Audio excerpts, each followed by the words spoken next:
Hello મારા વહાલા વહાલા વિદ્યાર્થી મિત્રો, કેમ છો? મજામાં? તો વહાલા વિદ્યાર્થી મિત્રો, અત્યારે આપણે જોઈ રહ્યા છીએ ધોરણ 12 ફિઝિક્સ ચેપ્ટર નંબર 14 સેમિકન્ડક્ટર. અને આજનો લેક્ચર બહુ અગત્યનો છે. લાસ્ટ લેક્ચરની અંદર આપણે પીએન જંક્શન વિશે માહિતી મેળવી હતી અને આજના લેક્ચરમાં આપણે ટોટલ 4 વસ્તુઓ જોવાના છીએ. પહેલું આપણે જોવાના છીએ forward bias. PN junction forward bias એટલે શું થાય, એની રચના કેવી હોય. પછી આપણે જોવાના છીએ પીએન જંક્શન રિવર્સ બાયસ, એની રચના કેવી હોય, કઈ રીતના કામ કરે છે. પછી આપણે જોવાના છીએ બંને ફોરવર્ડ બાયસ અને રિવર્સ બાયસમાં વોલ્ટેજ વિરુદ્ધ પ્રવાહની લાક્ષણિકતાઓ. બરાબર, એ બહુ અગત્યનું છે. વોલ્ટેજ વિરુદ્ધ પ્રવાહની લાક્ષણિકતા કેવી હશે એ જોવાના છીએ. અને છેલ્લે આ ટોપિક ઉપર આધારિત ટેક્સ્ટબુકનો દાખલો ઉદાહરણ 14.4 આપણે જોવાના છીએ. બરાબર, બધી વસ્તુ એકદમ ડિટેલમાં જોવાના છીએ અને એક્ઝામ માટે, બોર્ડની એક્ઝામ માટે મોસ્ટ ઇમ્પોર્ટન્ટ ટોપિકમાંનો એક ટોપિક છે આ. બરાબર, કારણ કે આ ચેપ્ટરમાંથી પાછળની ઘણી બધી વસ્તુઓ છે એ નીકળી ગઈ છે, એટલા માટે ટોપિક ખૂબ જ અગત્યનો છે. તો શરૂઆત કરીએ આપણે ટેક્સ્ટબુક પ્રમાણે. તમારો ટોપિક નંબર છે 14.6 અર્ધવાહક ડાયોડ. તો શરૂઆતનો જે ભાગ છે એ મેં તમને ઓલરેડી લાસ્ટ લેક્ચરમાં સમજાવી દીધો છે. શરૂઆતમાં તમને કીધું છે કે અર્ધવાહક ડાયોડ, તો પહેલાં તમારો ડાયોડનો કન્સેપ્ટ ક્લિયર હોવો જોઈએ. પીએન જંક્શન એટલે શું થાય એ ખબર હોવી જોઈએ. તો એ થોડુંક તમને બેઝિક ઇન્ફોર્મેશન જો આગળનો લેક્ચર ન જોયો હોય તો આપી દઉં છું. બરાબર ને? જોયો હોય તો બહુ સારું, તો રિવિઝન થઈ જશે. બરાબર, ઓકે. તો સૌથી પહેલાં શું કરવામાં આવે છે તો કે એક પી પ્રકારનો અર્ધવાહક લેવામાં આવે છે જેમાં મેજોરિટી ચાર્જ કેરિયર હોલ હોય છે અને એની બીજી બાજુ, અને એ પતરીના સ્વરૂપનો હોય, એકદમ પતલો. વેફર્સ પણ શબ્દ યુઝ કરે છે. ધારો કે આ મારી હાથ જે છે એકદમ પતલો હોય તો એ પી પ્રકારનો અર્ધવાહક છે. એની એક બાજુ એટલે ધારો કે આ બાજુ, બરાબર, પેન્ટાવેલેન્ટ અશુદ્ધિ ઉમેરવામાં આવે એટલે એ પેન્ટાવેલેન્ટ અશુદ્ધિના કારણે આ ભાગ છે એ એન પ્રકારનો થશે અને એનો જ એ જ સિલિકોન અથવા જર્મેનિયમનો બીજો ભાગ છે એ કેવો છે? પી પ્રકારનો છે. એટલે બને છે પીએન જંક્શન. બરાબર, હવે આપણને ખબર છે કે પી પ્રકારના અર્ધવાહકમાં મેજોરિટી ચાર્જ કેરિયર તરીકે હોલ હોય છે. હોલ એટલે ધન વિદ્યુત ભારિત કણની જેમ વર્તે છે. અને એન પ્રકારના અર્ધવાહકમાં મેજોરિટી ચાર્જ કેરિયર તરીકે ઇલેક્ટ્રોન હોય છે. બરાબર છે. હવે શું થાય તો કે પી વિભાગમાંથી હોલ છે એ એન વિભાગ તરફ ગતિ કરવાનું શરૂ કરશે અને એન વિભાગમાંથી ઇલેક્ટ્રોન છે એ પી વિભાગ તરફ ગતિ કરવાનું શરૂ કરશે. બરાબર છે. અને બંને બાજુ જે સહસંયોજક બંધમાં ઇલેક્ટ્રોન અને હોલ જે ઘટતા હતા એ પૂરા પડશે. અને એના કારણે શું થશે કે વચ્ચેના ભાગમાં, સેન્ટરવાળા ભાગમાં આયનો બનવાના શરૂ થશે. એક બાજુ ધન આયનો બની જશે, આખું દિવાલ બની જશે, અને એની બાજુમાં જ ઋણ આયનોની આખી દિવાલ બની જશે. બરાબર છે. ધન આયનો અને ઋણ આયનો બની જશે. એના કારણે વચ્ચેના ભાગમાં વિદ્યુત ક્ષેત્રની રચના થશે. બરાબર છે. એટલે અહીંયા આગળ જે પ્રવાહની રચના થાય છે એ બે કારણોસર થાય છે. એક તાપમાનની અસર હેઠળ થાય છે અને એક મેજોરિટી ચાર્જ કેરિયરના કારણે થાય છે. તાપમાનની અસર હેઠળ એટલે અમુક તાપમાનના કારણે શું હોય? માઇનોરિટી ચાર્જ કેરિયર પણ હાજર હોય. તો પ્રવાહને આપણે બે નામ આપ્યા હતા. એક હતું વિસરણ પ્રવાહ, જેને ડિફ્યુઝન પ્રવાહ પણ કહેવાય. બરાબર, હવે આ થિયરીની અંદર આપણે વિસરણની બદલે ડિફ્યુઝન શબ્દનો ઉપયોગ કરવાના છીએ. અને બીજો હતો એ હતો ડ્રિફ્ટ પ્રવાહ અથવા એને વાહક પ્રવાહ કહેવાય, જે માઇનોરિટી ચાર્જ કેરિયરના કારણે હોય, તાપમાનની અસર હેઠળ મળે. રેડી? હવે એને શું કરવામાં આવે છે? આ પીએન જંક્શન ડાયોડ જે બનાવ્યું ને એને ધાતુની પ્લેટ સાથે કનેક્ટ કરી અને પછી એને બાહ્ય વોલ્ટેજ આપવામાં આવે છે. વોલ્ટેજ આપવાની બે અલગ અલગ રીતોના કારણે જ આપણને ફોરવર્ડ બાયસ અને રિવર્સ બાયસ મળે છે. હવે એને ધાત્વિક પ્લેટ સાઈડમાં તમને દેખાડેલી છે. એ આકૃતિ હું તમને અહીંયા બતાવું છું અત્યારે. બરાબર, ડ્રો નથી કરતો, એ છે જ ઓલરેડી. એમાં એક બાજુ પ્લસ અને એક બાજુ માઇનસ, બે રીતના ધાતુની બે બાજુ પ્લેટ હોય, એની વચમાં સિલિકોન અથવા જર્મેનિયમનું અર્ધવાહક ડાયોડ પીએન જંક્શન એને દાખલ કરી દીધું હોય. બરાબર, એટલે એક બાજુથી તમે પોઝિટિવ અથવા બીજી બાજુથી નેગેટિવ તમે એને આપી શકો. રેડી? ઓકે. અને પીએન જંક્શન ડાયોડની સંજ્ઞા કેવી છે એ પણ મેં તમને ડ્રો કરીને લાસ્ટ લેક્ચરમાં બતાવી છે. બરાબર, હાલો હવે આપણે આગળ વધીએ છીએ. હવે પહેલી અસર આપણે જોવાના છીએ, ફોરવર્ડ બાયસની અસર હેઠળ પીએન જંક્શન ડાયોડ. હવે ફોરવર્ડ બાયસ કોને કહેવાય એ ખાસ આપણે સમજી લઈએ. પીએન જંક્શન ડાયોડના, ધ્યાન આપજો, વ્યાખ્યા એકદમ સિમ્પલ. ફોરવર્ડ એટલે શું?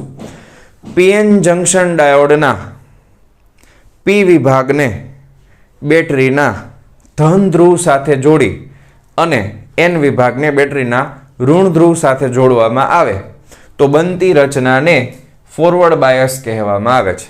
બરાબર, બનતી રચનાને શું કહેવાય? પીએન જંક્શન ડાયોડનું ફોરવર્ડ બાયસ કહેવાય. પી એટલે પોઝિટિવ, પોઝિટિવ એટલે બેટરીનો ધન ધ્રુવ, એન એટલે નેગેટિવ, નેગેટિવ એટલે બેટરીનો ઋણ ધ્રુવ. રેડી? આ રીતે જોડી દેવામાં આવે છે. રેડી? આને કહેવાય ફોરવર્ડ બાયસ. હવે એને હું તમને આકૃતિ દોરીને સમજાવું. તો સૌથી પહેલાં આપણે છેડાના ભાગમાં આ રીતના આપણે પતરી રાખી દઈશું. ઓકે, આકૃતિ. હવે આમાં 2-3 વસ્તુ એકસાથે જ આપણે ડ્રો કરશું, એટલે થોડીક એ રીતના એડજસ્ટમેન્ટ કરીને આપણે હાલીએ. બરાબર? ધારો કે અહીંયા આગળ બે બાજુ તમે આ પતરી મૂકેલી છે અને વચ્ચેના ભાગમાં તમને ખબર છે પી વિભાગ અને એન વિભાગ, એ પણ આપણે દર્શાવી દઈએ. હવે પી વિભાગ છે એને હું બ્લુ કલર વડે દર્શાવું છું. બરાબર છે? અને એન વિભાગને આપણે રેડ કલર વડે. પણ પી વિભાગમાં અહીંયા આગળ શું હોય તો કે માઇનસ આવે, તો અહીંયા આગળ પ્લસ આવશે. બરાબર? તો એ આપણે અહીંયા થોડાક દર્શાવી દઈએ તો તમને એક્ઝેક્ટ આઈડિયા આવશે. બરાબર? આ રીતના. હવે ટેક્સ્ટબુક પ્રમાણે જે પણ સંજ્ઞા બધી યુઝ કરી છે ને બધું હું તમને કહીશ. આ વિભાગ એન છે તો અહીંયા આગળ શું હોય તો કે માઇનસ, ઋણ આયનો અહીંયા બને. બરાબર? આ રીતના. હવે ધ્યાન આપો, આ બે વચ્ચેની જે જગ્યા છે ને, બરાબર, આ બેની વચ્ચે આ જે જગ્યા છે, અરે લે કરો વાત, આ ડબલ્યુ વડે દર્શાવે છે. આ બીજું કાંઈ નથી, ડબલ્યુ ફોર વિડ્થ. વિડ્થ એટલે પહોળાઈ. કોની પહોળાઈ છે? આ ડિપ્લેશન વિસ્તારની પહોળાઈ છે. આ કોની પહોળાઈ છે તો કે આ ડિપ્લેશન સ્તરની પહોળાઈ છે. ડિપ્લેશન સ્તરની પહોળાઈ છે. રેડી? એને ડબલ્યુ વડે દર્શાવેલી છે. ક્લિયર આટલું? રેડી? ઓકે. હવે અહીંયા આગળ આ જે રચના છે, આ ડિપ્લેશન સ્તરની પહોળાઈ આ રીતની છે.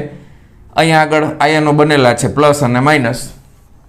અને હવે આનું પોતાનું વિદ્યુત ક્ષેત્ર છે એની દિશા જરાક ચેક કરી લ્યો. અહીંયા આગળ જે વિદ્યુત ક્ષેત્ર છે એનું પોતાનું, એ વિદ્યુત ક્ષેત્રની દિશા પ્લસથી માઇનસ તરફ, એટલે આ બાજુ હશે આમ. બરાબર છે? ક્લિયર છે? કોઈ વાંધો નથી. અહીંયા સુધી ડન. અને તમને લાસ્ટ લેક્ચરની અંદર બેરિયર પોટેન્શિયલ પણ આપણે ડ્રો કર્યું હતું. તો બેરિયર પોટેન્શિયલ છે એ તમે વિચારો તો કઈ રીતના હોય તો કે બેરિયર પોટેન્શિયલ આના માટે આપણે બનાવીએ તો પ્લસનો અહીંયા, બરાબર, માઇનસ વાળો છેડો અહીંયા, તો એ બેરિયર પોટેન્શિયલ કંઈક આ રીતે આપણે બનાવેલું હતું. રેડી છે? ડન છે? પાક્કું? ઓકે. અને આની જે ઊંચાઈ હોય, બેરિયર પોટેન્શિયલની ઊંચાઈ, બરાબર છે, તો એ આ હોય. અરે સમક્ષિતિજ રેખા દોરવાની. હા, રેડી. તો આ બેરિયર પોટેન્શિયલની ઊંચાઈ છે એને આપણે V0 વડે દર્શાવીએ છીએ. V0 શું છે તો કે પીએન જંકશનના પોતાના બેરિયર પોટેન્શિયલ છે. એટલે અહીંયા આગળ જે વિદ્યુત ક્ષેત્ર રચણું ને એના વોલ્ટેજ છે V0 વડે દર્શાવેલા. રેડી? આ ભાગ પોઝિટિવ, આ ભાગ નેગેટિવ, તો આ V0. તો આ બેરિયર પોટેન્શિયલની ઊંચાઈ કહેશું અને આ ડિપ્લેશન સ્તરની પહોળાઈ કહેશું. બે શબ્દો ખાસ ધ્યાન રાખજો. હવે આપણે શું કરીએ છીએ? ધ્યાન આપો. હવે આપણે છે ને ફોરવર્ડ બાયસ તરફ આગળ વધીએ છીએ. ફોરવર્ડ બાયસમાં શું કરવામાં આવે છે તો કે આ પીએન જંકશન છે એના પી વિભાગને બેટરીના ધન ધ્રુવ સાથે અને એન વિભાગને બેટરીના ઋણ ધ્રુવ સાથે જોડવામાં આવે છે. રેડી? હાલો, આ રીતનું થઈ ગયું. હવે જેવું તમે આને આની હારે જોડશો એટલે શું થશે? ધ્યાન આપો. હવે હું તમને આકૃતિની મદદથી સમજાવું. જો આનું વિદ્યુત ક્ષેત્ર છે ને એ પી થી એન વિસ્તારમાં પહેલા આ રીતના હતું વિદ્યુત ક્ષેત્ર, આનું પોતાનું. બરાબર? જેને હું અત્યારે ખાલી સમજવા માટે E0 વડે દર્શાવું. જેના બેરિયર પોટેન્શિયલ કેટલા હતા તો કે V0 હતા. હવે જ્યારે તમે બહારથી બેટરી લઈ આવો છો, એ બેટરીના વોલ્ટેજ છે V. બેટરીના વોલ્ટેજ કેટલા છે? બાહ્ય વોલ્ટેજ. આ V ને કહેવામાં આવે છે બાહ્ય વોલ્ટેજ. બરાબર? V બરાબર બાહ્ય વોલ્ટેજ. હવે જેવા તમે બાહ્ય વોલ્ટેજ આ રીતના આપો છો, P ની સાથે P, N ની સાથે N, એટલે આ બની જાય છે ફોરવર્ડ બાયસ. બરાબર? એના કારણે શું થશે? જો આનું વિદ્યુત ક્ષેત્ર છે એ કઈ રીતના હશે તો પ્લસ આ બાજુ, માઇનસ આ બાજુ. તો વિદ્યુત ક્ષેત્ર માટે આ બહારનું જે વિદ્યુત ક્ષેત્ર છે એ આ બાજુ હશે આમ, જેને હું E વડે દર્શાવું છું. તો આ બે એકબીજાની કેવી દિશામાં છે? વિરુદ્ધ દિશામાં. આનું વિદ્યુત ક્ષેત્ર આ બાજુ અને બહારથી તમે આપ્યું એની વિરુદ્ધ દિશામાં. બરાબર? તો તમને અહીંયા આગળ આ વિસ્તારમાં પીએન જંકશનમાં પરિણામી જે વોલ્ટેજ મળશે, બરાબર, પરિણામી વોલ્ટેજ અથવા પોટેન્શિયલ ડિફરન્સ, પરિણામી વોલ્ટેજ તમને કેટલા મળશે? પહેલા હતું એની પાસે કેટલું તો કે V0, તમે બહારથી આપ્યું કેટલું તો કે V, પણ એની વિરુદ્ધ દિશામાં આપ્યું એટલે પરિણામી વોલ્ટેજ તમને મળશે V0 માઇનસ V. ખબર પડી ગઈ? હવે આના વોલ્ટેજ ઘટે છે, આના વોલ્ટેજ ઘટે છે, એટલે આ સ્તર જે જાડું હતું એ શું થાય? કારણ કે વિરુદ્ધ દિશામાં વોલ્ટેજ આપો છો તો આ સ્તરની જાડાઈ છે એ જાડાઈમાં શું થશે? ઘટાડો થશે. સ્તરની જાડાઈમાં શું થશે? ઘટાડો થશે, કારણ કે આ બાજુથી વધારે પ્રમાણમાં હોલ આવી ગયા, આ બાજુથી વધારે પ્રમાણમાં ઇલેક્ટ્રોન આવી ગયા છે, બરાબર છે. તો આ સ્તરની જાડાઈ હવે ઘટશે. જો હું આ જ આકૃતિમાં ફેરફાર કરીને બતાવું છું તમને, એટલે આ બાજુથી એક સ્તર આપણે ઉડાડી દો, રેડી, અને આ બાજુથી એક પોઝિટિવનું સ્તર ઉડાડી દો. તો ડિપ્લેશન સ્તરની પહોળાઈ પહેલા જે હતી એના કરતાં હવે જે નવી તમને મળે છે એ પહોળાઈમાં શું થઈ ગયું, ડિપ્લેશન સ્તરની પહોળાઈ શું થઈ ગઈ જોવો જરાક. હવે ખાસ આ ધ્યાન રાખજો, પહેલા તમે શું જોયું, ડિપ્લેશન સ્તરની પહોળાઈ ઘટે છે, બરાબર. ડિપ્લેશન સ્તરની પહોળાઈમાં શું થયું, ઘટાડો થયો, કારણ કે બાહ્ય વિદ્યુત ક્ષેત્રની દિશા ઊંધી હતી. અને આ જે ડિપ્લેશન સ્તર અથવા બેરિયર પોટેન્શિયલની ઊંચાઈ એ પણ ઘટે છે, બરાબર ને. બેરિયર પોટેન્શિયલની ઊંચાઈ ઘટે છે. બે ઘટના બની, બેરિયર પોટેન્શિયલની ઊંચાઈ ઘટી ગઈ, ડિપ્લેશન સ્તરની પહોળાઈ ઘટી ગઈ. હવે ઊંચાઈ ઘટે છે એ કેવી રીતના ઘટે છે, તો કે તમે આ કેટલા વોલ્ટેજ આપો એના ઉપર આધાર રાખે. તમે એકદમ ઓછા લો વોલ્ટેજ આપો શરૂઆતમાં, ધારો કે તમે લો વોલ્ટેજ આપો છો, તો આ પ્રારંભિક પરિસ્થિતિ આ છે જેને હું અત્યારે 1 નંબર વડે દર્શાવું. અત્યારે કાંઈ છે નહીં, 1 નંબરમાં કોઈ જાતની બેટરી જોડેલ નથી, રેડી. હવે તમે 2 નંબરમાં જે છે એમાં શું કરો છો, તો કે 2 નંબરમાં તમે થોડીક નાની બેટરી જોડી છે. તો તમે જ્યારે નાની બેટરી જોઈન્ટ કરશો, બરાબર, તો એ ડિપ્લેશન સ્તર છે એની પહોળાઈ તમને હવે કંઈક આ રીતની મળશે, બરાબર. તો આ 2 નંબરમાં ઓછા વોલ્ટેજવાળી બેટરી, તો અહીંયા આગળ તમને આ જે પહોળા જે ઊંચાઈ છે એ નાની થઈ જશે V0ની. હજી તમે વધારે વોલ્ટેજવાળી જોઈન્ટ કરો એટલે હજી તમને એ અહીંયા ઘટીને અહીંયા સુધી 3 સુધી આવી જશે, તો હજી ઓછી થઈ ગઈ. જો રેડી, સમજાણું તમને. હવે ટેક્સ્ટ બુકમાં પ્લસ આ ઉપર ને નીચે આકૃતિ આ રીતના નથી આપી, આ ખાલી મેં તમને સમજાવવા માટે ડ્રો કરી હતી. તો આ રીતના 1, 2 અને 3 નંબર સુધી શું થાય, તો કે ડિપ્લેશન સ્તરની પહોળાઈ છે ઘટતી જાય, બરાબર.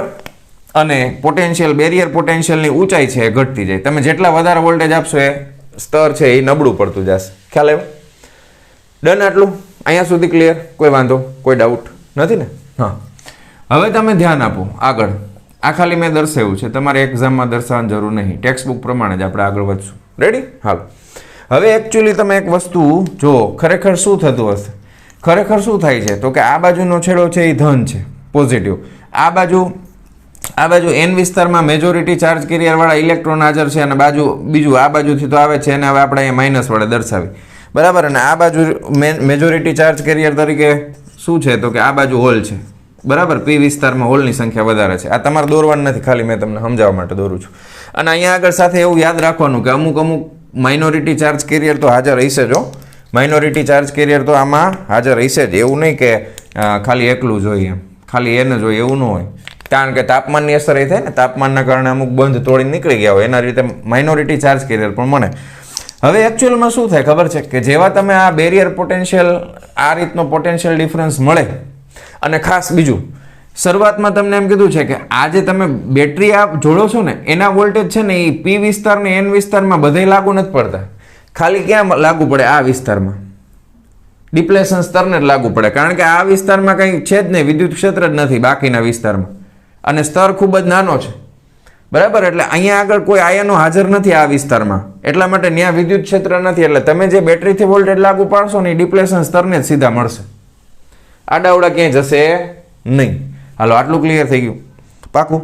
હાલો, હવે શું થાય ખબર છે, હવે એક સરસ મજાની ઘટના જોવા મળે. જો હવે શું થાય ખબર, કે આ તમે વોલ્ટેજ જેવા આપો એટલે અમુક અહીંયા શું થાય, આ બાજુના ભાગમાં હવે હું આ ટપકા કરું છું, બરાબર. હવે અહીંયા હું આ કાઢી નાખીએ આપણે. હવે તમને ખબર પડી ગઈ ને મેજોરિટી, આ યાદ રાખી લેજો.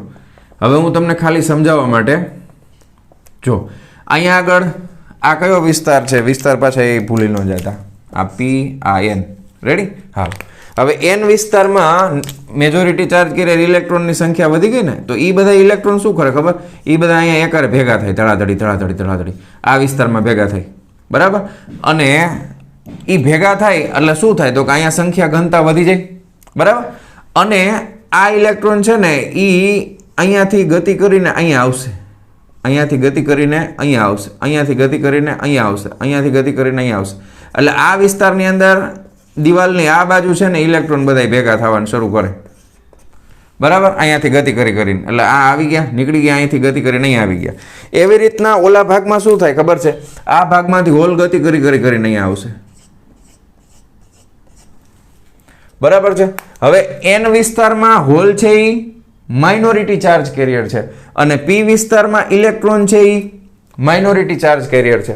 તો તમે એકચ્યુઅલમાં શું કરો છો ખબર છે, તમે આ જે ઘટના બની આ ઘટનાને એક પ્રક્રિયા વડે દર્શાવવામાં આવી છે, એને કીધું છે માઇનોરિટી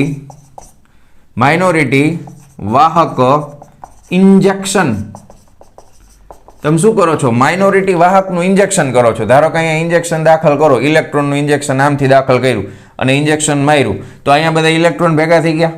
તો આ ઘટના બની પ્રક્રિયા એને કહેવામાં આવે છે માઇનોરિટી વાહક ઇન્જેક્શન. એની તમને એક અલગથી આકૃતિ ટેક્સ્ટ બુકમાં બતાવી છે આની નીચેના ભાગમાં. બરાબર છે. તો આ રીતના અહીંયા ઇલેક્ટ્રોન ભેગા થાય, આ રીતના અહીંયા હોલ ભેગા થાય. અને શરૂઆતમાં જ્યારે જે રીતના બેટરીના વોલ્ટેજ હશે એ પ્રમાણે આની નજીકના જેટલા ઇલેક્ટ્રોન હશે, ઇલેક્ટ્રોન અથવા હોલ, એને જ્યારે પૂરતી ઉર્જા મળશે ત્યારે એ ક્રોસ કરીને જમ્પ કરીને આ બાજુ ગતિ કરશે. બરાબર, હાલો આટલું ક્લિયર થઈ ગયું, કોઈ વાંધો, કોઈ ડાઉટ નથી ને? હવે ખાસ એક છેલ્લી વસ્તુ યાદ રાખો આ ભાગમાં, ફોરવર્ડ બાયસની અસર હેઠળ પીએન જંકશન ડાયોડ, કે અહીંયા આગળ તમને જે પ્રવાહ મળશે એ પ્રવાહ કોના કારણે મળે છે? બરાબર છે. અહીંયા આગળ તમને જે પ્રવાહ મળે છે એ પહેલું તો એ યાદ રાખો કે એ તમને પ્રવાહ છે ને મેજોરિટી ચાર્જ કેરિયરના કારણે મળે છે. બરાબર, મેજોરિટી ચાર્જ કેરિયર એટલે આ વિસ્તારમાં મેજોરિટી ચાર્જ કેરિયર હોલ હતા, આ વિસ્તારમાં ઇલેક્ટ્રોન હતા, એના કારણે પહેલા તો પ્રવાહ મળશે. હવે મેજોરિટી ચાર્જ કેરિયરને ટોટલ પ્રવાહ તમને કોના લીધે મળે? તો કે આ બાજુના મેજોરિટી ચાર્જ કેરિયરમાં હોલ અને આ બાજુના મેજોરિટી ચાર્જ કેરિયરમાં ઇલેક્ટ્રોન. તો અહીંયા આગળ તમે લખી શકો કે હોલ ડિફ્યુઝન પ્રવાહ વત્તા અહીંયાના ઇલેક્ટ્રોન, એના માટે એક શબ્દ વાપરો છે ટેક્સ્ટ બુકમાં, રૂઢિગત ઇલેક્ટ્રોન પ્રવાહ. બરાબર. તો અહીંયા આગળ તમને જે મેજોરિટી ચાર્જ કેરિયરના કારણે વિદ્યુત પ્રવાહ મળશે એ પ્રવાહ છે એ બે વસ્તુનો સરવાળો છે, હોલ ડિફ્યુઝન પ્રવાહ અને રૂઢિગત ઇલેક્ટ્રોન ડિફ્યુઝન પ્રવાહ. આ બંને પ્રવાહનો સરવાળો તમને મળશે. બરાબર છે. અને મેજોરિટી ચાર્જ કેરિયરના કારણે મળતો પ્રવાહ હોવાથી આ પ્રવાહ જે છે એ મિલી એમ્પિયરના ક્રમનો હશે. બરાબર, પ્રવાહ કેવો હશે? મિલી એમ્પિયરના ક્રમનો. બરાબર, પ્રવાહ છે એ મિલી એમ્પિયરના ક્રમનો તમને મળશે. તો આટલી વસ્તુ મગજમાં રાખવાની છે. હજી ઘણી બધી વસ્તુ બાકી છે, ચિંતા ન કરો. રેડી? તો આટલું પહેલા મગજમાં એકદમ પરફેક્ટ બેસાડી દો કઈ રીતના આખી ઘટના બની. બરાબર, પીએન જંકશન આરે શું થયું, તમે બેટરી આવી રીતે જોડો તો શું ઘટના બને, બરાબર, એના બેરિયર પોટેન્શિયલની ઊંચાઈમાં એમાં શું ફેર પડે.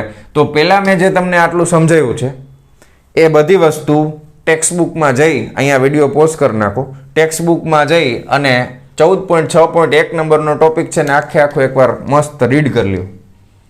એટલે આ થિયરી તમને અત્યારે ને અત્યારે પાકી થઈ જશે. બરાબર, તો એટલું કરી નાખો. પછી આપણે જોઈએ છીએ રિવર્સ બાયસની અસર હેઠળ પીએન જંકશન ડાયોડ. ચાલો જવા દઉં છું. ચાલો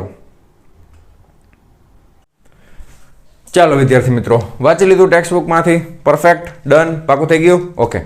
તો હવે આપણે જોવાના છીએ નેક્સ્ટ વસ્તુ, પીએન જંકશન ડાયોડનું રિવર્સ બાયસ એટલે શું થાય. હવે તમને ઓટોમેટિક જ ખબર પડી જાય કે ફોરવર્ડ બાયસમાં પીએન જંકશન ડાયોડના પી ધ્રુવને જો બેટરીના ધન ધ્રુવ સાથે અને એનને જો એન સાથે જોડે તો રિવર્સમાં શું કરે? એનું ઊંધું કરે. એટલે કે પીએન જંકશન ડાયોડના પી ભાગને બેટરીના ઋણ ધ્રુવ સાથે, જ્યારે પીએન જંકશન ડાયોડના એન વિભાગને બેટરીના ધન ધ્રુવ સાથે જોડવામાં આવે તો બનતી રચનાને પીએન જંકશન ડાયોડની રિવર્સ બાયસ કહેવામાં આવે છે. બરાબર છે? રેડી? આટલું ક્લિયર થઈ ગયું. હવે તમને ખબર છે કે જે વસ્તુ ઓલામાં થઈ હતી એની ઊંધી પ્રક્રિયા બધી આમાં થશે. તો સૌથી પહેલાં આપણે એક કામ કરીએ, સૌથી પહેલાં આપણે પીએન જંકશન ડાયોડ જે પહેલાં આપણે બનાવ્યું હતું એ જ પ્રમાણે પાછું બનાવી નાખીએ. બરાબર, આમાં સેમ ટુ સેમ આકૃતિ એ જ રીતે તમારે યાદ રાખવાની છે, એમાં કંઈ અલગ નહીં. બરાબર છે. હવે આપણે આ વિભાગ છે અને પી કીધું હતું. બરાબર, આ વિભાગમાં એન છે. તો પીએન જંકશનમાં પોઝિટિવ અહીંયા હોય પણ આમાં ધન આયનો છે અહીંયા બને. બરાબર, હા. તો આ રીતના ધન આયનોના બે સ્તર તો હતા જ. રેડી? અને એન વિભાગ છે અહીંયા હતો આ બાજુ, તો અહીંયા ઋણ આયનો અહીંયા બને છે. બરાબર, એના આપણે 2 સ્તર દેખાડી દીધા છે. રેડી. અને બાકી આપણે નીચેના ભાગમાં પોટેન્શિયલ બેરિયર જે બનાવી છે એઝ ઇટ ઇઝ આપણે બનાવી નાખશું.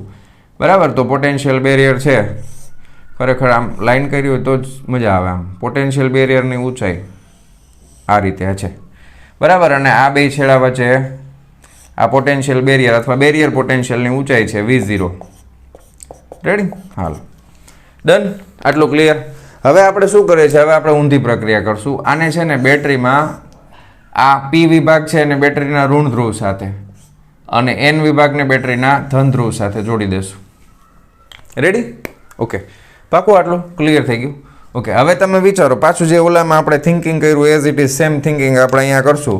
તો અહીંયા આગળ વિદ્યુત ક્ષેત્ર આના લીધે જે છે એને આપણે જો દર્શાવીએ તો E0 છે એ આ રીતના હતું. હવે અહીંયા આગળ બેટરીમાં કેવું છે તો કે બેટરીનો માઇનસ અહીંયા છે, પ્લસ અહીંયા છે.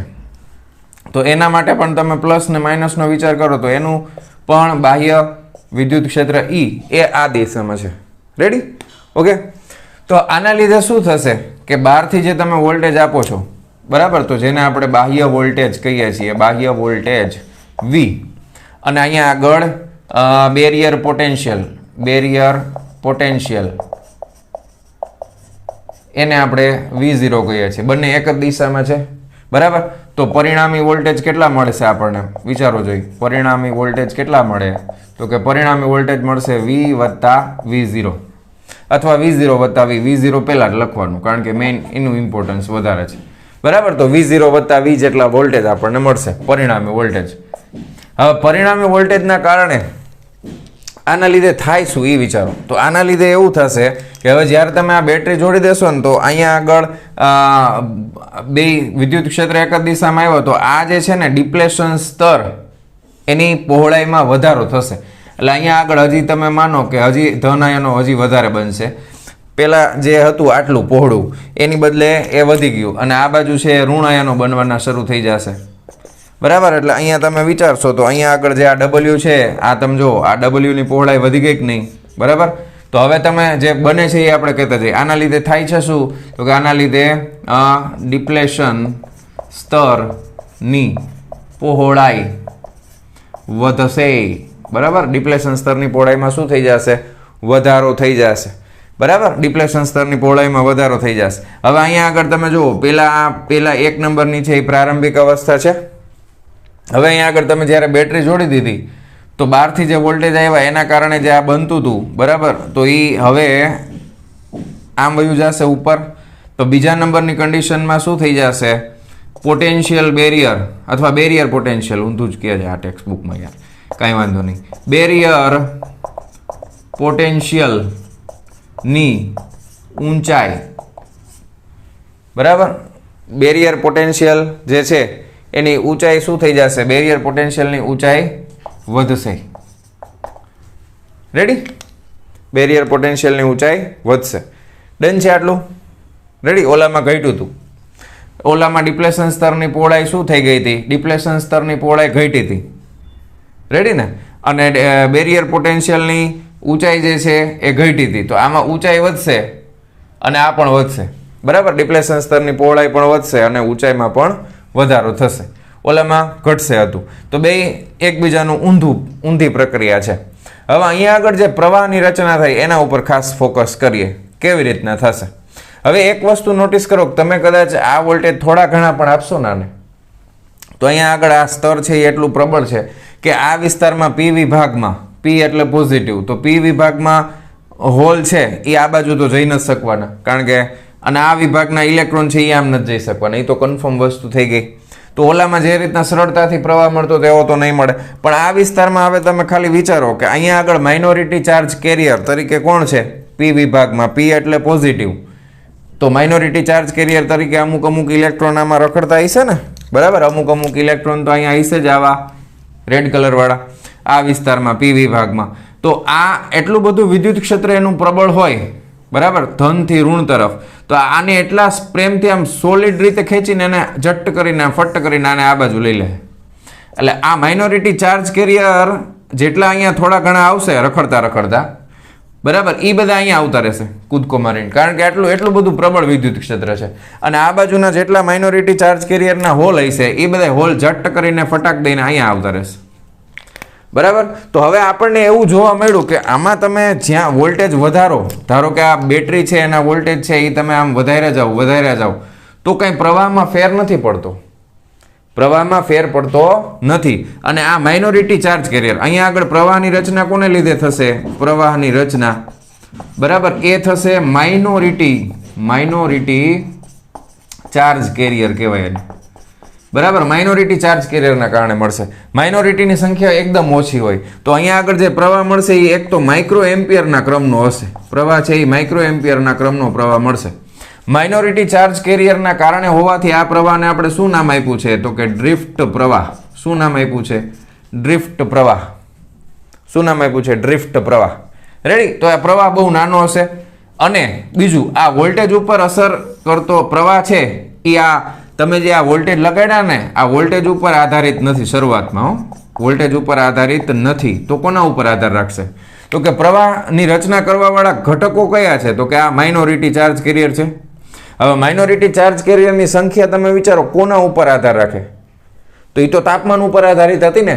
યાદ કરો જૂનું, માઇનોરિટી ચાર્જ કેરિયરની સંખ્યા તાપમાન ઉપર આધારિત છે. તાપમાનના કારણે એને ઉર્જા મળે ને ઇલેક્ટ્રોન છટકી જાય. બરાબર, તો એ રીતના હોલની અને ઇલેક્ટ્રોનની રચના થતી હતી. તો એનો આધાર તો તાપમાન ઉપર છે. તો તમે આ બહારથી વોલ્ટેજ વધારો કે ન વધારો એનાથી કંઈ ફેર ન પડે, કારણ કે શરૂઆતમાં જેટલા માઇનોરિટી ચાર્જ કેરિયર અહીંયા રખડતા છે એ જેવા બહારના વોલ્ટેજ લાગુ પાડશો એટલે બધા સટ્ટ દઈને ઊંધી દિશામાં વયા જશે. પછી તમને કંઈ પ્રવાહમાં વધઘટ જોવા મળશે નહીં. માઇક્રો એમ્પિયરના ક્રમનો પ્રવાહ એક ધારો વહ્યા કરશે. ખ્યાલ આવ્યો તમને? ડન છે આટલું? રેડી? ક્લિયર? કોઈ વાંધો? ઓકે, હાલો હવે એક ખાસ વસ્તુ જો કે અહીંયા આગળ તમે અહીંયા સુધી બધું બરોબર છે. બરાબર, તો અહીંયા આગળના જે વોલ્ટેજ તમે આપો છો જેટલા થોડાક શરૂઆતમાં વધારા કરો કોઈ જાતનો પ્રવાહ મળતો નથી. તો એક વસ્તુ તમે નોટિસ કરી, ફોરવર્ડ બાયસમાં પ્રવાહ મળે છે, રિવર્સ બાયસ કરો એટલે પ્રવાહ બંધ થઈ જાય. અને પ્રવાહ મળે છે એ કેવો છે? તો માઇક્રો એમ્પિયરના ક્રમનો મળે છે. હવે ધારો કે તમે હજી એકદમ વોલ્ટેજ આપ્યા જ રાખો તો શું થાય? તો એક વસ્તુ નોટિસ કરો કે હવે આ વોલ્ટેજ તમે બહુ લિમિટ કરતાં બહુ વધારે પડતા ઇન્ક્રીઝ કરી દેશો, ઘણા બધા વધારે, તો વિદ્યુત ક્ષેત્ર એટલું બધું પ્રબળ થઈ જશે, એટલું બધું પ્રબળ, જે આપણે આગળ ફોટો ઇલેક્ટ્રિક અસરવાળા પ્રકરણમાં જોયું હતું, પ્રકરણ નંબર 11ની અંદર, કે 10⁸ વોલ્ટ પ્રતિ મીટરના ક્રમનું વિદ્યુત ક્ષેત્ર લાગુ પાડો તો કોઈ પણ ધાતુ પદાર્થ હોય એમાંથી ઇલેક્ટ્રોન નીકળીને છટકી જાય, એટલું બધી એને ઉર્જા મળશે. તો એના લીધે શું થાય? તો કે એના લીધે આ માઇનોરિટી ચાર્જ કેરિયરનો પ્રવાહ છે એ તમને અચાનક વધતો જોવા મળશે. બરાબર, માઇક્રો એમ્પિયરના ક્રમનો જશે પણ એ ફટાફટ વધવા માંડશે. બરાબર છે, તો અહીંયા આગળ જે વોલ્ટેજે તમને પ્રવાહ વધારે મળશે એને કહેવામાં આવે છે બ્રેકડાઉન વોલ્ટેજ. શું કહેવાય? બ્રેકડાઉન વોલ્ટેજ કહેવામાં આવે છે. શું કહેવાય એને? Breakdown voltage. એને VBR વડે દર્શાવવામાં આવે છે. એટલે કે જ્યારે તમારા વોલ્ટેજ VBR જેટલા થશે, બ્રેકડાઉન વોલ્ટેજ થશે, ત્યારે તમને પ્રવાહ જે છે આના લીધે મળતો પ્રવાહ, એ પ્રવાહમાં પણ ઝડપથી વધારો થતો જોવા મળશે. એટલે બ્રેકડાઉન વોલ્ટેજ કરતાં થોડાક વોલ્ટેજ તમે વધારશો તો પ્રવાહ છે એ બહુ ઝડપથી વધશે. પણ ખાસ યાદ રાખજો, ભલે પ્રવાહ વધતું હોય પણ છે તો માઇક્રો એમ્પિયરના ક્રમનો જ તે. બરાબર છે? રેડી? અહીંયા સુધી ક્લિયર? કોઈ વાંધો નથી ને? તો આ હતું રિવર્સ બાયસની અસર હેઠળ PN જંકશન ડાયોડ. રિવર્સ બાયસની અસર હેઠળ PN જંકશન ડાયોડ. તો મેં કીધું એ પ્રમાણે, આપણા નિયમ પ્રમાણે, બરાબર, આ બધું એકવાર જોઈ લ્યો, તમારા બુકમાં લખવું હોય તો લખી લ્યો. અને જેવું આને પાછું અહીંયા પોઝ કરી અને ટેક્સ્ટ બુકમાંથી આગળના જે આના પેરેગ્રાફ છે સ્ટાર્ટિંગના, પેલા 2 કે 3 પેરેગ્રાફ છે, બરાબર, એ 3 પેરેગ્રાફ સુધી વાંચી લ્યો. VIની લાક્ષણિકતા આવે ત્યાંથી સ્ટોપ કરી દેજો. વળી પાછું આપણે VIની લાક્ષણિકતા ડિટેલમાં શીખીને પછી પાછું વાંચી લ્યો એટલે અત્યારે ટોપિક ક્લિયર થઈ જાય. ચાલો જવા દઉં છું. ચાલો વિદ્યાર્થી મિત્રો, હવે આપણે ફોરવર્ડ બાયસ અને રિવર્સ બાયસની વોલ્ટેજ વિરુદ્ધ પ્રવાહની લાક્ષણિકતા જોવાના છીએ. એક વસ્તુ કહેવાની રહી ગઈ કે તમે કોઈ પણ ફોરવર્ડ બાયસમાં યુઝ કરો PN જંકશન ડાયોડને કે રિવર્સ બાયસમાં યુઝ કરો, જે કંપનીએ બનાવેલું હશે એ કંપનીએ અમુક ડેટા આપ્યો હોય કે તમારે આને આટલા વોલ્ટેજથી આટલા વોલ્ટેજની વચ્ચે ચલાવવું, આટલા પ્રવાહથી આટલા પ્રવાહની વચ્ચે ચલાવવું, એનાથી વધારે તમે ચલાવશો તો એ પીએન જંક્શન ડાયોડ છે એ નાશ પામી જાય. એનું કારણ છે કે જ્યારે તમે એને વધારે પડતા વોલ્ટેજ આપી દેશો એટલે એનું તાપમાન વધે. તાપમાન વધવાના કારણે એ જે મટીરિયલ છે એ આખું બળી જાય, બરાબર. તો એમાં આખી સંરચના જ ભાંગી જશે. તો પીએન જંક્શન ડાયોડને ખાસ જે કંપની આપેલા વોલ્ટેજ હોય, જે પ્રવાહ હોય એના ઉપર જ ચલાવવાનું, એનાથી વધારે પ્રવાહ કે વોલ્ટેજ ઉપર ચલાવવાનું નહીં.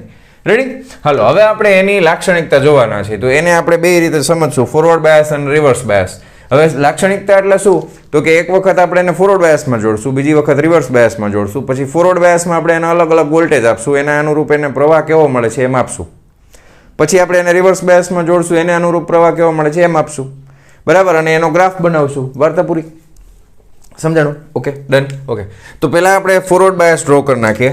તો અહીંયા આગળ પહેલી આકૃતિની અંદર આપણે ફોરવર્ડ બાયસ ડ્રો કરીએ છીએ, બરાબર. પીએન જંક્શન ડાયોડનું ફોરવર્ડ બાયસ શું છે? તો પીએન જંક્શન ડાયોડના ફોરવર્ડ બાયસની અંદર અહીંયા આગળ સૌથી પહેલાં આ રીતના એક સરસ મજાનું પીએન જંક્શન હોય, બરાબર. પીએન જંક્શન છે એટલે પ્લસ માઇનસ, તો એને અહીંયા ઉપર વોલ્ટેજ ચેક કરવા માટે અહીંયા આગળ વોલ્ટ મીટર જોડેલું હશે. આ શું છે? તો કે વોલ્ટ મીટર છે. અને અહીંયાથી કનેક્શન કરી નાખ્યું, બરાબર. પછી તમારે એને બેટરી સાથે જોડવાનું છે. તો ફોરવર્ડ બાયસ છે તો પીની સાથે પી, એનની સાથે એન, બરાબર. પણ આ બદલી શકાય એવી બેટરી છે જેના વોલ્ટેજ તમે ચેન્જ કરી શકો એવી. અહીંયા આગળ ફોરવર્ડ બાયસમાં પ્રવાહ છે મિલી એમ્પિયરના ક્રમનો મળે છે, એટલે અહીંયા આગળ આપણે મિલી એમીટર જોડવાના છીએ, બરાબર. મિલી એમીટર જોડી દેશું. ઓકે, અને અહીંયા આગળ એક સ્વિચ હશે, આ રીતના સ્વિચ પાડો એટલે ચાલુ થાય, બંધ કરો એટલે બંધ થાય. તો આ ફોરવર્ડ બાયસ આપણે બ્લુ કલરથી ડ્રો કર્યું, તો રેડ કલરથી રિવર્સ બાયસ ડ્રો કરી નાખશું, બરાબર છે. Reverse bias. હવે રિવર્સ બાયસમાં બાકી બધી વસ્તુ સેમ ટુ સેમ જ આવશે, કંઈ ફેર નહીં પડે. અહીંયા વોલ્ટ મીટર તો એઝ ઇટ ઇઝ જ રહેવાનું છે, બરાબર. Voltmeter. પછી અહીંયા આગળ પીએન જંક્શન ડાયોડ પણ એ જ રીતના જોડવાનું છે, કંઈ ફેર નહીં, બરાબર. પી અને એન. પરંતુ અહીંયા બેટરીના છેડા છે આપણે બદલી નાખશું, અહીંયા આગળ માઇનસ, અહીંયા પ્લસ, બરાબર. તો આ રીતના આને તમે ચલિત બેટરી પણ કહી શકો. પણ ખાસ ધ્યાન રાખજો, આ મિલી એમીટર છે તો આ માઇક્રો એમીટર છે, તો આ માઇક્રો એમ્પિયરના ક્રમનો પ્રવાહ દર્શાવશે, બરાબર. અને અહીંયા આગળ સ્વિચ, આ રીતે આ સ્વિચ છે, સ્વિચ. તો આ રીતની સરસ મજાની આકૃતિ, આ પ્લસ, આ માઇનસ, આ માઇનસ, આ પ્લસ. રેડી? આ બ્લુ ને મિક્સ થઈ ગયું, પણ વાંધો નહીં, તમે સમજી ગયા ને? આ રીતની હશે. હવે ફોરવર્ડ બાયસ અને રિવર્સ બાયસ, ટેક્સ્ટ બુકમાં આની વોલ્ટેજ વિરુદ્ધ પ્રવાહનો જે આલેખ છે એ એક જ આપણને આલેખમાં આપ્યું છે, આપણે પણ એકમાં જ દર્શાવવાના છીએ, બરાબર. તો બ્લુ કલર વાળું જે છે એ આપણે ફોરવર્ડમાં લેશું અને રેડ કલર વાળું છે એ રિવર્સમાં લેશું. રેડી? હાલો, હવે પહેલાં આપણે આલેખ માટે તમને સમજાવી દઉં કઈ રીતના આપણે આલેખ ડ્રો કરવાનો છે એ, બરાબર. હા, અહીંયા આગળ આ ભાગની અંદર વોલ્ટેજ હશે, આ ભાગની અંદર પ્રવાહ છે, બરાબર. અને રિવર્સ બાયસનું પણ આપણે સાથે લેવાના છીએ, એટલે પહેલાં આપણે આ ડ્રો કરી નાખી પૂરેપૂરું આ રીતે, બરાબર. હા, હવે આ ભાગ જે છે બ્લુ કલરવાળો એ આપણે અહીંયા લખી નાખીએ કે આ ભાગ જે છે આટલો એ ફોરવર્ડ બાયસ માટેનો છે, બરાબર. અને આ રેડ કલરવાળો જે ભાગ છે આ રિવર્સ બાયસ માટેનો છે. રેડી? ઓકે. હવે અહીંયા આગળ જે તમને આ લાક્ષણિકતા આલેખ માટે આપી છે ને, એમાં સિલિકોન પીએન જંક્શન ડાયોડ લીધું છે. કયું લીધું છે? સિલિકોન વાળું, બરાબર. જર્મેનિયમમાંથી બની શકે અને સિલિકોનમાંથી બની શકે. આ સિલિકોન વાળું છે, યાદ રાખજો. હવે અહીંયા આગળ તમને જે ડેટા આપ્યા છે, તો આ વોલ્ટેજ જે છે ને અહીંયા આગળ શરૂઆતમાં, તો ફોરવર્ડ બાયસમાં જે વોલ્ટેજ આપણે આપવા પડે એ ખૂબ જ ઓછા આપવા પડે, બરાબર. તો એને તમે અહીંયા આગળ 1 2 3 4 5 6 7 ને 8 આપણે લઈ લઈએ, તો 0.2 0.4 0.6 0.8 0.10, એટલે સોરી 0.10 ક્યાંથી આવે? 1.0 આવે ને, બરાબર. એટલે 1.0 1.2 1.4 1.6 એ રીતના 0.2 ના ગાળામાં વધે છે. ખ્યાલ આવ્યો? રેડી? ઓકે. અને અહીંયા આગળ જે પ્રવાહ જે મળે છે, તો અહીંયા આગળ બ્લુ કલરના ભાગમાં જે પ્રવાહ હશે એ કયો હશે? તો કે એ મિલી એમ્પિયરના ક્રમનો હશે. અને રેડ કલરના ભાગમાં જે પ્રવાહ આવશે આ પ્રવાહ જે છે એ માઇક્રો એમ્પિયરના ક્રમનો હશે. ધ્યાન રાખજો, બધું હું તમને હારે હારે જ સમજાવતો જાઉં છું. આલેખ કેવી રીતે બનાવવાનું એ તમને આવડી જશે. બરાબર? તો આ રીતના 2 3 4 આ રીતના. હા, હવે એની સામેની ભાગમાં જે અહીંયા વોલ્ટેજ આપવા પડશે સેમ ટુ સેમ, તો એ વોલ્ટેજ છે ને એ અહીંયા આગળ પોઈન્ટ છે, તો અહીંયા આગળ એના કરતાં ડબલ 20, બરાબર, 40, 60, પછી 80, પછી 100 આ રીતના હશે. ખ્યાલ આવ્યું? 120 આ રીતે વોલ્ટેજ આવશે. ધ્યાન આપજો ખાસ. રેડી? ઓકે. હવે અહીંયા આગળ જે પ્રવાહ છે એ પ્રવાહને પણ આપણે 20-20ના ગાળામાં જ અહીંયા લીધું છે. બરાબર કે 20, પછી 40, પછી 60, પછી 80, પછી 100. રેડી? હવે નીચેના ભાગમાં છે એ 20ના ભાગમાં નથી, 10ના ક્રમમાં છે. તો કે 10, 20, 30, 40, 50 આ રીતે. આટલો ડિફરન્સ છે. હવે પેલો ફોરવર્ડ બાયસમાં આપણે ચર્ચા કરી. તો ફોરવર્ડ બાયસમાં તમે શું કર્યું? તો કે શરૂઆતમાં વોલ્ટેજ જ્યારે તમે વધારો છો, બરાબર, જો વોલ્ટેજ બહુ ઓછા લીધા છે આપણે, બરાબર, તો વોલ્ટેજ શરૂઆતમાં જેમ જેમ વધારતા જાય કાંઈ ફેર પડતો નથી. બહુ ઓછા ક્રમનો પ્રવાહ મળે છે. સડનલી આ પ્રેક્ટિકલ કર્યું ત્યારે આપણને આઈડિયા આવ્યો. અને પછી એકચ્યુઅલમાં પ્રવાહ જે છે એ અહીંયાથી આમ સડનલી વધી અને ડ્રાસ્ટિકલી વધી જાય છે. બરાબર? તો જે વોલ્ટેજ ઉપર અહીંયાથી થોડુંક અહીંયાથી ટર્ન સ્ટાર્ટ કરી દઈએ આપણે. હા, આમ, બરાબર. હા, તો હા, આ રીતે. રેડી? તો ફોરવર્ડ બાયસમાં એવું જોવા મળ્યું કે જ્યાં સુધી વોલ્ટેજનું મૂલ્ય શરૂઆતમાં વધારવામાં આવે છે ત્યાં સુધી પ્રવાહમાં બહુ ઝાઝો ફેરફાર જોવા મળતો નથી. પરંતુ અમુક લિમિટ પછી, અમુક ક્રમ પછી સડનલી એવું જોવા મળે છે કે પછી થોડાક જ વોલ્ટેજ વધારવામાં આવે તો પ્રવાહમાં બહુ મોટો વધારો જોવા મળે છે. પ્રવાહમાં બહુ મોટો વધારો જોવા મળે છે. અને પ્રવાહનો આ વધારો છે એ ચરઘાતાંકીય નિયમો પ્રમાણે વધે છે. ચરઘાતાંકીય નિયમો પ્રમાણે વધે છે.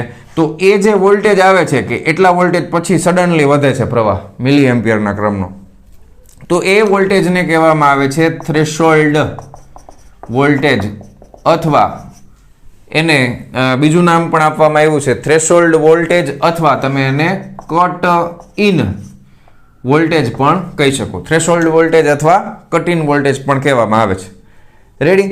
હવે એના માટે ખાસ યાદ રાખજો ડેટા કે સિલિકોન જે છે એના માટે આ કટ ઇન વોલ્ટેજનું મૂલ્ય એપ્રોક્સિમેટલી તમે અહીંયાથી જોઈ શકો છો 0.7 વોલ્ટ જેટલું હોય છે.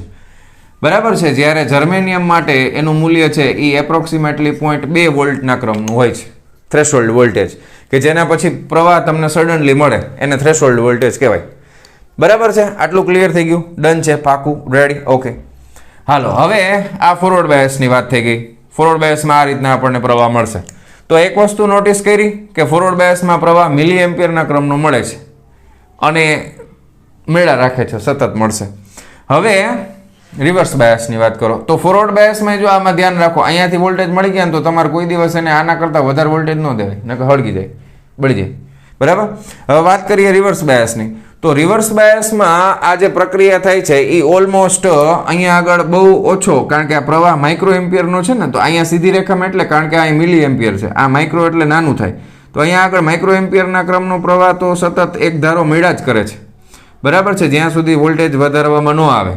તો આ જે પ્રવાહ છે, ધ્યાન આપજો, આ જે પ્રવાહ છે એને કહેવામાં આવે છે સેચ્યુરેશન પ્રવાહ. શું કહેવાય એને? રિવર્સ બાયસનો પ્રવાહ છે. ધ્યાન આપજો, આ રિવર્સ બાયસનો પ્રવાહ છે કે જે વોલ્ટેજ ઉપર એક ધારો પ્રવાહ સતત માઇક્રો એમ્પિયરના ક્રમનો મળતો હોય એને કહેવામાં આવે છે સેચ્યુરેશન પ્રવાહ. એનાથી વધારે પ્રવાહ મળતો નથી. જો અહીંયા વોલ્ટેજ તમે ચેક કરો, 20, 40, 60, 80 ઘણા મોટા વોલ્ટેજ આપો તમે. ઓલામાં તો પોઈન્ટમાં 10 નથી આપ્યા, પૂરા 1 નથી આપ્યું, 1 આપ્યો એને પહેલાં તો પૂરું થઈ ગયું. તો આને ઘણા બધા વધારે વોલ્ટેજની જરૂર પડે છે. પણ રિવર્સ બાયસમાં એક ઘટના એવી બને છે, મેં તમને કીધું એ પ્રમાણે, કે અમુક વોલ્ટેજ જેવા તમે આપશો એના પછી સડનલી શું થાય છે તો કે સડનલી માઇક્રો એમ્પિયરના ક્રમનો પ્રવાહ છે એમાં વધારો જોવા મળે છે. બરાબર છે? જેને આપણે નામ આપ્યું છે, તો અહીંયા તમને જે એપ્રોક્સ વોલ્ટેજ મળશે એને આપણે નામ આપ્યું છે બ્રેકડાઉન વોલ્ટેજ. શું મળશે? બ્રેકડાઉન વોલ્ટેજ મળશે. તો અહીંયાથી તમારા બ્રેકડાઉન વોલ્ટેજ શરૂ થાય છે. તો બ્રેકડાઉન વોલ્ટેજ કરતાં કોઈ દિવસ વધારે વોલ્ટેજ અપાય નહીં. બરાબર છે? બ્રેકડાઉન વોલ્ટેજ કરતાં વધારે વોલ્ટેજ આને આપી શકાતા નથી. બરાબર? અને આનો પણ એક પર્ટિક્યુલર ઉપયોગ છે, પણ એ ઉપયોગ હવે તમારા નવી ટેક્સ્ટ બુકમાં જે કટ થઈ ગયું છે વસ્તુ એમાંથી એ નીકળી ગયું છે, બરાબર. બાકી એ પણ આપણે શીખવાના હતા, એટલે આ પણ કામમાં આવે છે રિવર્સ બાયસ. તો હવે તમે એક વસ્તુ નોટિસ કરી કે આપણે શરૂઆતમાં કીધું ને કે વાલ જેવી રચના છે, તો આ પણ એક વાલ જેવી રચના થઈ ગઈ. પ્રવાહ ખાલી તમને ક્યાં મળે તો કે ફોરવર્ડ બાયસમાં મળે. રિવર્સ બાયસમાં કંઈ પ્રવાહ જ નથી મળતો. માઇક્રો એમ્પિયર એટલે શું થયું? કાંઈ નથી. તો એક જ દિશામાં જશે, ફોરવર્ડ બાયસમાં હશે તો જ તમને પ્રવાહ મળશે. અને આ લાક્ષણિકતાનો ઉપયોગ કરી અને આપણે રેક્ટિફાયરનો યુઝ શીખવાના છીએ. એસી વોલ્ટેજનું જે રેક્ટિફાયર હોય, એટલે આના પછીનો ટોપિક છે મોસ્ટ ઇમ્પોર્ટન્ટ. એમાં પણ બહુ આઈએમપી ક્વેશ્ચન છે, અર્ધ તરંગ અને પૂર્ણ તરંગ રેક્ટિફાયર, બરાબર છે. હાલતા ચાલતા બેમાંથી કોઈ પણ એક પૂછાતું જોઈએ બોર્ડમાં, પરીક્ષામાં, બરાબર. કાં અર્ધ તરંગ પૂછે, કાં પૂર્ણ તરંગ પૂછે, તો એ પણ અગત્યનો છે. એ આના ઉપર જ આધારિત છે. તો આ આપણને ખબર હોવી જોઈએ ફોરવર્ડ બાયસમાં. હવે ધારો કે અહીંયા આગળ અવરોધની તો આપણે કંઈ ચર્ચા નથી કરી, પણ ધારો કે આપણે ફોરવર્ડ અને રિવર્સ બાયસમાં અવરોધની ચર્ચા કરવી હોય તો અવરોધ તમને કઈ રીતના મળશે? તો કે નાના એવા વોલ્ટેજનો ડિફરન્સ તમે લઈ લો, બરાબર. ખૂબ જ ઓછા વોલ્ટેજનો તફાવત હોય, ડેલ્ટા વી, બરાબર છે. તો સામે તમને પ્રવાહનો તફાવત પણ ખૂબ જ નાનો એવો પ્રવાહ, એને અનુરૂપ, તદનુરૂપ લખ્યું છે, તદનુરૂપ ખૂબ જ સૂક્ષ્મ પ્રવાહનો તફાવત મળશે, ડેલ્ટા આઈ. તો એને અનુરૂપ તમને જે અવરોધ મળશે એને કહેવામાં આવે છે ડાયનેમિક રેઝિસ્ટન્સ. તો RD વડે દર્શાવવામાં આવે છે. આ ડાયનેમિક રેઝિસ્ટન્સ, રેઝિસ્ટન્સ એટલે અવરોધ, ડાયનેમિક, બરાબર. એટલે ડાયનેમિક અવરોધ તમને મળશે ખૂબ જ સૂક્ષ્મ, ડેલ્ટા વીના છેદમાં ડેલ્ટા આઈ પ્રમાણે તમને સેમિકન્ડક્ટરમાં અવરોધ ગોતી શકાય છે, બરાબર. તો વી વિરુદ્ધ આઈમાં, કારણ કે આ અહીંયા લાક્ષણિકતા છે તો તમે આમાં ડેલ્ટા વીન ડેલ્ટા આઈ લઈ શકો, ખૂબ જ સૂક્ષ્મ. શરૂઆતમાં તમને જો અહીંયા આગળ તમે વિચારી શકો છો કે અવરોધ કઈ રીતના કામ કરતો હશે, બરાબર છે. તો આ હતું ફોરવર્ડ અને રિવર્સ બાયસની લાક્ષણિકતા. અને હવે આપણે જોવાના છીએ આને અનુરૂપ એક ઉદાહરણનો દાખલો, જે છે 14.4, બરાબર. એ પૂરો કરીને આપણો લેક્ચર આપણે કમ્પ્લીટ કરશું. તો આ ફટાફટ નોટ ડાઉન કરી લ્યો અને ટેક્સ્ટ બુકમાંથી તરત ને તરત રીડ કરી લ્યો. ચાલો જવા દઉં છું. ચાલો વિદ્યાર્થી મિત્રો, હવે આપણે જોવાના છે ઉદાહરણ નંબર 14.4. આકૃતિ મેં નથી બનાવી, કારણ કે આકૃતિ છે એ તમારા મોબાઈલની સ્ક્રીન ઉપર આવી ગઈ હશે, બરાબર છે. ટેક્સ્ટ બુકમાંથી ડાયરેક્ટ જોવો તો એ વાંધો નહીં. રેડી? શું કહે છે કે આકૃતિમાં એક દેખાય છે તમને, તો આકૃતિમાં એક સિલિકોન ડાયોડની VI લાક્ષણિકતા દર્શાવી છે. એમાં ID બરાબર 15 મિલી એમ્પિયર અને VD બરાબર -10 વોલ્ટ માટે ડાયોડનો અવરોધ શોધો, બરાબર છે. હવે તમને ત્યાં દેખાતી હોય, મને તો ટેક્સ્ટ બુકમાં જોવી પડે ને આકૃતિ. તો હવે તમે આકૃતિમાં તમારે ડાયોડનો અવરોધ શોધવાનો છે. હવે આમાં બે અવરોધ આપણે શોધવાના છે, બરાબર. એક અવરોધ છે એ ફોરવર્ડ બાયસ માટે આપણે ગોતશું, બરાબર. અને બીજો અવરોધ છે એ રિવર્સ બાયસ માટે આપણે ગોતશું. રેડી? તો ફોરવર્ડ બાયસનો અવરોધ અને રિવર્સ બાયસનો અવરોધ. તો પહેલા આપણે વાત કરીએ ફોરવર્ડ બાયસનો અવરોધ. હવે એના માટે ફોરવર્ડ બાયસ જે છે એમાં ઓલમોસ્ટ તમે જો આકૃતિમાં જરાક જુઓ તો 10 એમ્પિયરથી લઈ અને 20 એમ્પિયરની વચમાં તમને ઓલમોસ્ટ સીધી રેખા, એટલે સીધી એટલે આમ ભલે ત્રાસી હોય આમ, પણ છે તો સ્ટ્રેઇટ ને, આમ છે તો સીધી જ ને, બરાબર. સીધી રેખા એક જોવા મળે છે, બરાબર. તો એને અનુરૂપ ડેટાનો ઉપયોગ કરીને એના માટે આપણે ઓહમના નિયમનો ઉપયોગ કરી શકાય, બરાબર. તો આપણે અહીંયા આપણે લખશું કે પ્રવાહ જે છે એ પ્રવાહ I બરાબર 10 મિલી એમ્પિયરથી I બરાબર 20 મિલી એમ્પિયર સુધી, બરાબર, સુરેખ આલેખ મળતો હોવાથી ઓહમના નિયમ અનુસાર સુરેખ આલેખ માટે આપણે ઓહમના નિયમનો ઉપયોગ કરી શકાય, બરાબર. તો એમાં આપણે લઈ લેશું કે ધારો કે પ્રવાહ I1 બરાબર આપણે લઈ લઈએ કે 20 મિલી એમ્પિયર છે, તો એના માટે વોલ્ટેજ V1 બરાબર કેટલા છે? તો કે V1 બરાબર છે 0.8 વોલ્ટ આકૃતિમાં જો. અને બીજો પ્રવાહ I2 છે એ આપણે લઈ લઈએ 10 મિલી એમ્પિયર, તો એના માટે વોલ્ટેજ કેટલા છે? V2 બરાબર 0.7 વોલ્ટ છે, બરાબર. રેડી? તો અહીંયા આગળ તમે વિચારો કે ડેલ્ટા I બરાબર શું થશે? તો કે I2 માઇનસ I1, એટલે ડેલ્ટા I બરાબર, ઓકે, ડેલ્ટા I, હા, ડેલ્ટા Iમાં તમારે શું કરવાનું છે? ડેલ્ટા I તમને જે છે ને એ અંતિમથી પ્રારંભિક, તો અહીંયા I1 માઇનસ I2 આવશે, બરાબર. I1 માઇનસ I2, તો I1 માઇનસ I2 એટલે 20માંથી 10 છે તો 10 મિલી એમ્પિયર મળે, બરાબર. I1 minus I2. તો સામે તમારે ડેલ્ટા V કરો તો એમાં પણ તમારે V1 માઇનસ V2 કરવું પડે, બરાબર, કારણ કે V1 આપણે વધારે લીધું છે, V1 માઇનસ V2. તો V1 માઇનસ V2 આપણે કરીએ તો આપણને મળશે 0.1 વોલ્ટ મળશે. તો અહીંયા આગળ તમારે અવરોધનું સૂત્ર લખવું હોય તો resistance R is equal to શું થશે? V is equal to IR. તો V અપોન I આવશે. તો અહીંયા આપણે ડેલ્ટા V ના છેદમાં ડેલ્ટા I કરી નાખો. તો ડેલ્ટા V ના છેદમાં ડેલ્ટા I એટલે 0.1 ના છેદમાં 10 મિલી છે એટલે 10 ની માઇનસ 3 ઘાત થાય. 10 ની માઇનસ 3 ઘાત ઉપર જાય એટલે 10 ની પ્લસ 3 ઘાત થાય. એટલે 1 2 અને 3 ગુણ્યા 0.1 છે એટલે 1 મીંડું કાઢી નાખું. રેડી? સમજાઈ ગયું ને? તો આ 100 થઈ ગયા. એના છેદમાં શું આવ્યો? તો 10 આવ્યા, 1 મીંડું હજી ગયું. તો આ 10 ઓહમ અવરોધ આપણને મળ્યો. રેડી? પહેલા આલેખ ઉપરથી, ફોરવર્ડ બાયસની લાક્ષણિકતા ઉપરથી. રેડી? સમજાઈ ગયું? પાકું. હવે એને અહીંયા FB લખ્યું છે. FB એટલે forward bias, RFB forward bias. તો એ જ રીતના હવે અહીંયા આગળ તમને કદાચ આકૃતિમાં આ ભાગમાં નડશે એટલે આપણે એક કામ કરી ટ્રાય કરશું કે આકૃતિ હવે કાંઈ વાંધો નહીં, થઈ જાય, લગભગ એડજસ્ટ થઈ જશે, વાંધો નહીં. હવે બીજો ભાગ છે ને એ આપણે રિવર્સ બાયસનો અવરોધ ગોતવાનો છે, બરાબર, રિવર્સ બાયસનો અવરોધ. રેડી? તો હવે રિવર્સ બાયસનો અવરોધ છે એના માટે તમે આલેખમાં બે જ વસ્તુ તમને આપી છે. એક માઇક્રો એમ્પિયર પ્રવાહ છે અને -10 વોલ્ટ છે. તો એ તો સીધો RB, બરાબર છે, રિવર્સ બાયસ તમે લખી શકો, બરાબર. ડેલ્ટા V ના છેદમાં ડેલ્ટા I સીધું તમે મૂકી દો. ડેલ્ટા V છે એ 10 વોલ્ટ છે, બરાબર, અને I છે એ I પણ માઇનસમાં જોયો, બે માઇનસમાં છે એટલે અવરોધ પ્લસ આવશે. એમ વળી ઘણા કંઈક સર આ -10 વોલ્ટ હતો તો સામે પ્રવાહ છે એ ચોથા ચરણમાં જ આવે છે ને, આમ ઊભી અક્ષ ઉપર નીચે 0 તો એ માઇનસમાં હોય. તો આ 1 એમ્પિયર છે. હવે 1 એમ્પિયર માઇક્રોમાં છે તો 10 ની -6 થયા. તો આ 10 ની -6 એમ્પિયરમાં છે તો એ ઉપર જાય એટલે 10 ની 7 ઘાત થઈ જાય. તો 10 ગુણ્યા 10 ની 6 ઘાત એટલે ટોટલ 10 ની 7 ઘાત ઓહમ થઈ ગયો. તો જો ફોરવર્ડ બાયસમાં આના ઉપરથી આપણે એ શીખવા મળ્યું કે ફોરવર્ડ બાયસમાં અવરોધનું મૂલ્ય ખૂબ જ નાનું, જ્યારે રિવર્સ બાયસમાં અવરોધનું મૂલ્ય ખૂબ જ મોટું હોય છે, બરાબર. ફોરવર્ડ બાયસમાં અવરોધનું મૂલ્ય ખૂબ જ નાનું હોય એટલે આપણને પ્રવાહ વ્યવસ્થિત મળે. રિવર્સ બાયસમાં વધારે હોય એટલે પ્રવાહ ન મળે. ખ્યાલ આવી ગયો? એટલે એટલા માટે આ રચના છે એ વાલ જેવી છે. તો વહાલા વિદ્યાર્થી મિત્રો, આજનો આ લેક્ચર આપણે અહીંયા પૂરો કરીએ છીએ. મળીએ છીએ નેક્સ્ટ વિડીયો લેક્ચરમાં આના પછીના લાસ્ટ ટોપિક એટલે કે અર્ધ તરંગ અને પૂર્ણ તરંગ રેક્ટિફાયરની સાથે. ત્યાં સુધી આવજો.